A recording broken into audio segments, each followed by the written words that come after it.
You know that feeling when your brain is just bouncing between like a dozen anxieties and you just want a single second of absolute quiet? Oh, yeah, I know that feeling very well. Right. Well, the spiritual text we're looking at today, which was written by Bhagat Kabirji in Rag, actually calls that the windy mind.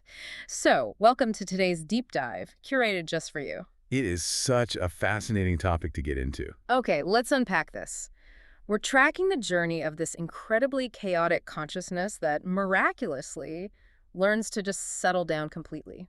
It really is a profound shift. I mean, the text describes the mind learning the science of yoga, which is basically figuring out how to achieve genuine divine connection. Right. Getting to that peace. Exactly.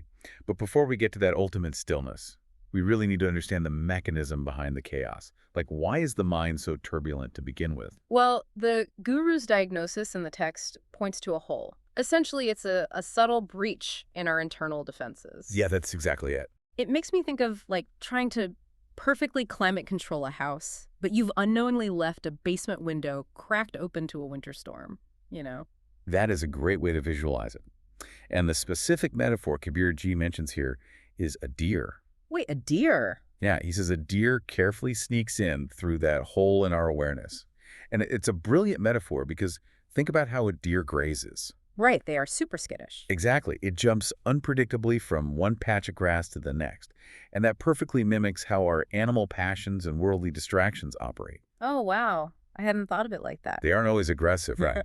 They just quietly infiltrate, pulling our focus from one fleeting desire to another. So if you're listening to this and you are constantly checking your phone while trying to focus on work, your sensory doors are basically wide open. Oh, absolutely.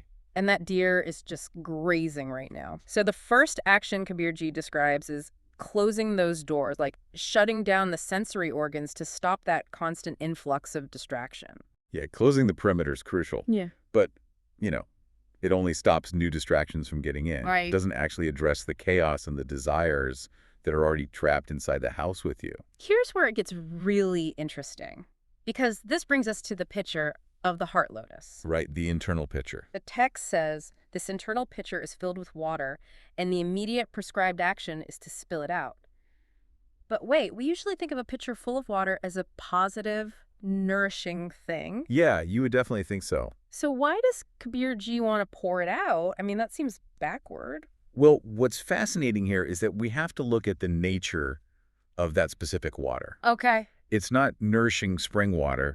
It actually represents toxic worldly desires. Oh, I see. Yeah, it's the accumulated weight of our ego, our attachments, and the residue of all those skittish desires the deer brought in. So it's basically stagnant water. Exactly. It's stagnant. The pitcher of the heart is bogged down by it, literally tilting over from the sheer weight. So the act of spilling it isn't just throwing away something good, it's clearing out the stagnation. Precisely. It's an act of deep internal emptying.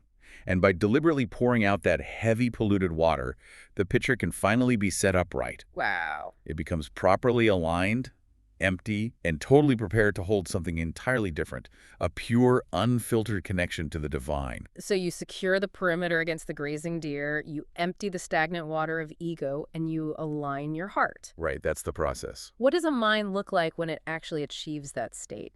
This is where Kabir-ji describes the ultimate spiritual reward. Experiencing the unstruck celestial sound, or dhikhalaiee. Wait, really? Unstruck sound, like music playing without an instrument. Yes, exactly like that. It is a continuous divine resonance that vibrates entirely within. That sounds amazing. Think of the contrast here. We started with a mind defined by chaotic external wind and the skittish, jumpy energy of a grazing deer. Yeah, totally all over the place. Right, but now we have a continuous, unwavering internal frequency. And because of this intimate knowledge and connection, the text says the mind is finally totally appeased. The endless craving just stops. It simply stops. What an incredible transition. I mean, moving from that turbulent, windy mind blowing all over the place to a tranquil, upright pitcher echoing with a steady celestial resonance. It really is a beautiful image. So what does this all mean for you? Kabirji had to literally shut his sensory doors against the deer of ancient worldly vices to find that internal silence. Which wasn't easy even back then. Right. But think about the hyper-connected, notification-heavy reality we live in today. What modern doors are you leaving wide open? That is the big question. And what sneaky deer are quietly draining your peace of mind right now? Take a look around, because you might be letting the wildlife right back in.